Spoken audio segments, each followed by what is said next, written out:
Alright, my name's Albert Aldridge, your fat loss nutrition coach, and in today's video I'm going to be giving you 9 tips about how you can stop snacking during the day. That's what's coming up. Before we start, I've got a free gift for you. It's the first link in the YouTube description, my weight loss calorie calculator. Within this calculator, all you need to do is click the link, then you just type in your name and email so I can send it to you. There's a step-by-step guide about how you can work out the calories and macronutrients you need to start with in order to lose body fat today. There's a free 6-pack abs workout program if you'd like it, a cardio program, and also free bonus video training resources at the end of the ebooks. It's an opportunity you'd be foolish to miss. I promise. If you're new to the channel, it's great to have you, and if you're interested in learning about how to lose fat, tone up, build muscle around your current lifestyle and fitting it around your busy schedule, and you like being entertained at the same time by myself, then make sure you hit the subscribe button as well as the notification bell so you don't miss any of my lovely daily videos. Now I've got 9 tips for you so you can stop snacking throughout the day. The first tip I've got for you, and it's a bonus tip, is that snacking isn't bad. I only see snacking as bad if you're finding you're doing it impulsively and you're not thinking about it. You're more satisfying an urge and a craving. But if you've thought about it before, or if you've taken the time to think, right, I can include this snack in my daily/weekly calories, then I believe it's absolutely fine. So that first tip ties into the second tip, to set boundaries for yourself. If you know you like snacking throughout the day,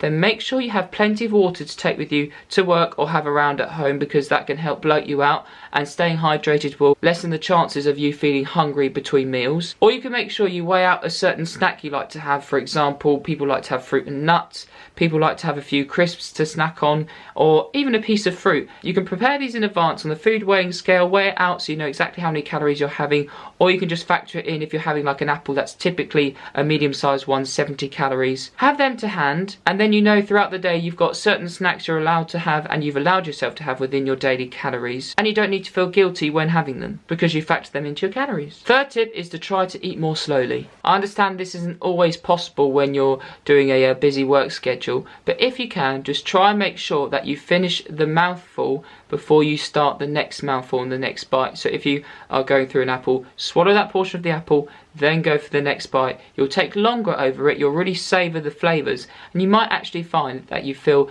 less hungry afterwards than if you were to rush eating that apple, if that makes sense. And always end with a big glass of water after your snack so it can bloat you out a little bit and you can stay hydrated. Fourth tip, if snacking is an emotional habit for you, try and focus on the feelings rather than the food. If you find that you start to snack a lot more when something unfortunate has happened in regards to bad events, like somebody has unfortunately passed away, or you found that you've fallen out of friends with a good colleague of yours, try and address this feeling first, either by making up with the person, or you can talk through the death of a loved one through with someone, so you can address those feelings and you can help to talk it through with them because you're struggling to process it. I know that's very normal. I've gone through that before when my auntie died. I personally don't get very emotional myself, as in crying, but I still like to talk it through with people. This can be really helpful to put your mind at rest, and then you'll find that you don't orientate and gravitate towards food in order to help suppress this emotion. Fifth tip. If you actually forget to weigh out snacks beforehand and you have snacks at work,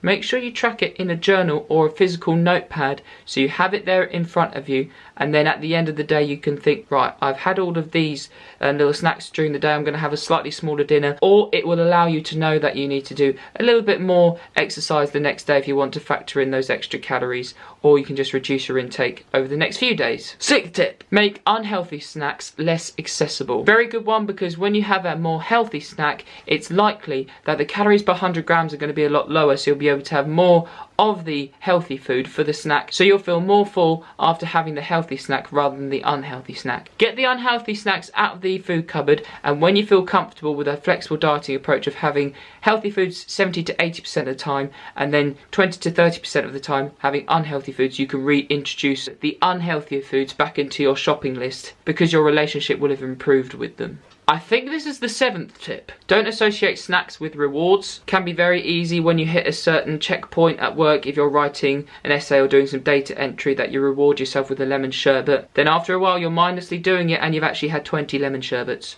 Don't use food as a reward always. 8th tip. Keep an eye on the sugar content of food because they don't normally satisfy your hunger for a long period of time. So after the sugary snack, you'll probably feel quite hungry about 20 minutes later. And then you'll have more sugar, then feel more hungry. You can see where I'm going with that. Finally, the 9th tip. Avoid snacking while scrolling through the channels on TV. Make sure you think about what you're eating at the time, because when you're consciously thinking, oh, I'm really enjoying this meal, I'm really enjoying every mouthful, you'll actually find that your relationship with food improves. You'll find that normally I've found clients to actually feel more full after having this approach when eating food compared to just eating the food in front of a TV program and they're not thinking about what they're eating. Take your time over it, finish every mouthful and enjoy it. Hope you guys enjoyed this video. Make sure you smash the like button and I look forward to seeing you in my next video.